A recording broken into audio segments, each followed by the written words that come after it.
Hindi po ba, ano na yan? Kahit na sabihin mo pa, wala naman yan sa batas, wala namang tutol dyan. Hindi po ba kahit sa simpleng logic lang, ay dapat po yung mga congressman o congresswoman ay hindi po nakikialam sa mga infrastructure project dyan sa distrito o kanilang mga probinsya?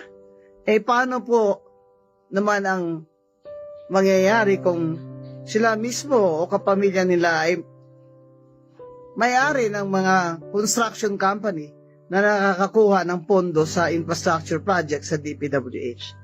Sana po sa 2028, mag-isip na po kayo dyan sa Tarlac kung sino talaga ang inyong iboboto. Nakakatakot ho. Tingnan nyo nangyari sa Cebu. Tingnan po nyo nangyayari sa Bulacan. Nakakatakot na po. Nakakatakot na po. Buwis buhay ho itong ginagawa ng mga korap na mga politiko sa atin. Buwis buhay na po ito. Hindi lamang po ito politika. Buwis buhay na ang korupsyon sa Pilipinas.